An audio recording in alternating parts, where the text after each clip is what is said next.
चंदनपुर गांव में एक वृद्ध स्त्री रहती थी। उसका एक बेटा था जिसका नाम दगड़ू था।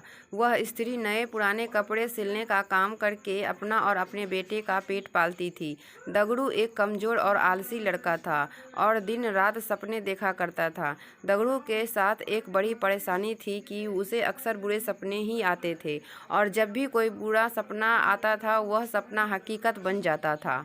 एक दिन दगड़ू को सपना आता है कि कुछ लोग नवविवाहित दंपति और बारात को लूट रहे हैं और उनसे मारपीट भी कर रहे हैं। दगड़ू ने जिसे सपने में देखा है वही दुल्हन बनने वाली लड़की अपनी शादी का लहंगा सिल जाने के बाद वापस देने दगड़ू की माँ के पास आती है।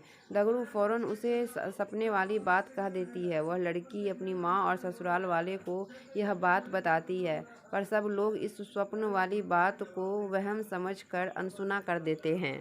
शादी के बाद जब वर वधू बारात के साथ जा रहे होते हैं तब सपने वाला वाकया सच में घटित हो जाता है और इस पूरी घटना में दगड़ू पर आरोप लगते हैं कि वही लुटेरों से मिला होगा, वरना उसे कैसे पता चल सकता है कि ऐसा ही होगा। और शक की निगाह पर सारे लोग मिलकर दगड़ू की खूब पिटाई करते हैं।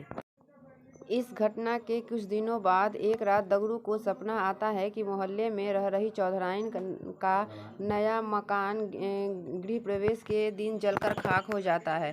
तभी अगले ही दिन चौधराइन उस मकान को बनवाने की खुशी में लड्डू को लेकर दगड़ू की माँ के पास पहुँचती है और गृह प्रवेश समारोह के दिन जलसे में आने का न्योता देती है। वहीं पर सपने की बात दगड़ू फौरन अपनी माँ से और चौधराइन से कह देता है। चौधराइन गुस्से से लाल पीला हो जाती है और उल्टा दगड़ू की माँ को ही कहने लगती है कि तुम्हारा बेटा ही काली जुबान वाला है और उसके बोलने से ही सब के साथ अनर्थ हो जाता है। चौधराइन गुस्से में जली कटी सुनाकर माँ बेटे को भला बुरा कहकर वहाँ से चली जाती है।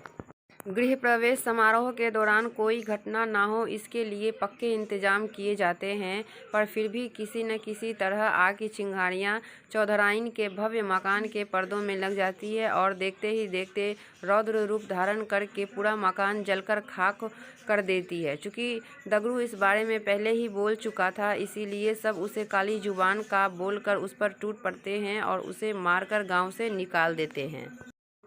दगड़ू समझ नहीं पाता है कि लोगों को सच सुनकर उसी पर क्रोध क्यों आ जाता है। खैर, दगड़ू एक दूसरे राज्य चला जाता है जहां उसे रात की पहर में महल की चौकीदारी करने का काम मिल जाता है। वहां के राजा को अगले दिन सोनपुर किसी काम से जाना होता है, इसलिए वह रानी को कहती है कि उसे सुबह जल्दी उठा दे। दगड़ू रात में महल के दरवाजे पर चौकीदारी कर रहा होता है, तभी अंधेरा होने पर उसे नींद आ जाती है और फिर उसने सपने देखता है कि सोनपुर में भूकंप आया है और वहां मौजूद सभी व्यक्ति मर गए हैं। दगड़ू चौंक कर जाग जाता है और अपनी चौकीदारी करने लगता है। दगड़ू सुबह राजा के सोनपुर जाने की बात सुनता है, तभी उनका रथ रुकवाकर अपने स्वप्न वाली बात राजा को बता देता है। राजा सोनपुर जाने का कार्यक्रम रद्द कर देते हैं।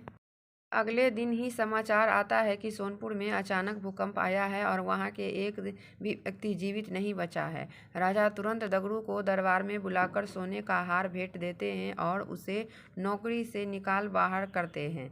इतनी कहानी सुनकर वो बेताल रुक जाता है और राजा विक्रम को प्रश्न करता है कि बताओ राजा ने दगड़ू को पुरस्कार को क्यों दिया और पुरस्कार दिया तो उसे काम से क्यों नहीं निकाला।